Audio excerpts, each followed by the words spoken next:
got the whole New York. What's cracker like in NYC? Like nothing else I'd ever heard. On the air now. Numero uno. It's all coming to you in full fidelity, high definition. 607, 39 degrees. I love radio as a method of advertising. I think it's actually very modern.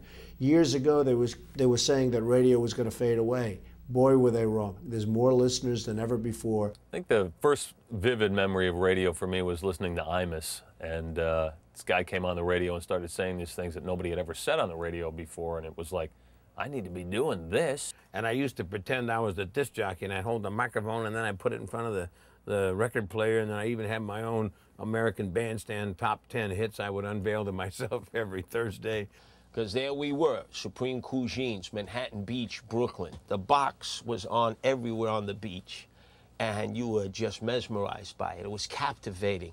And naturally, the commercials. More pork sausages, more, please. I mean, it's a very powerful medium. It's more broad than the newspaper and TV for the simple fact that you can hear the radio anywhere. It's convenient, especially if you're in your car or something. I've always felt comfortable doing radio because nobody's looking at you. They're not looking at my hair. How does it look? Is it terrible? Is it beautiful? I mean, the beauty is I can be at home doing a radio show and nobody even knows I'm not in the studio. Really, when your audience believes you and trusts you, you don't want to take advantage of that. So you get behind a good product and you just tell people about the benefits. And we try to pretty much experience everything that we've talked about over the years. You know, when I find great products, when I find a great restaurant like Ruth's Chris, when I find a great internet flower service that delivers flowers that are in the fields one day and in their wife's bedroom the next day, I want to share it. Welcome to Zootopia. I'm Elvis Duran, and I want to welcome you to our living room. I could go on the air and say, hey, meet us at the Madison Square Garden sign up front in 10 minutes. I've got this and this and this to give you because I want you to try this product and I want you to take these tickets for this concert, whatever. And people are there within seconds. There's crowds. Police show up and go, what are you doing? Why didn't you call and tell us you're coming down? And in reality, it was just a little passing mention on the radio, and it works that fast. I think the loyalty aspect of our audience and the trust they would have in us trying to sell them something, it can be found in the fact that Doug and I do live reads for companies who have been with us for 17 years. If we hear it on the radio, yeah. We'll definitely go and check it out on our website or something. The things that they advertise mainly is things that I will be into. This is Fuse Presents Hot 97 Summer Jam. If you are spending your money to advertise a product, what better way to touch a specific group of people?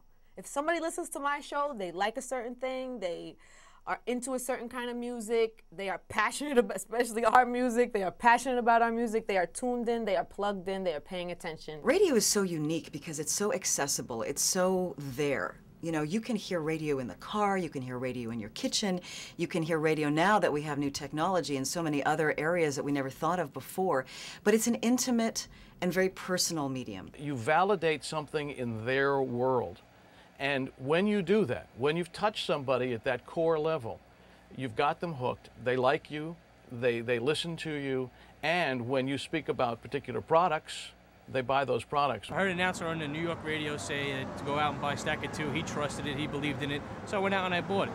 Tastes great, gives you a boost of energy. I heard from Joe that Umberto's was the best place to eat in New York, so I tried it myself, and he was right. We're not competing for anybody else's attention. It's just like we're sitting in the car next to them, telling them where they have to be, what the tunnel delay is, pitching the product to that person. It is a true one-to-one relationship. You don't get that with other media. Oh, of course. I love New York radio.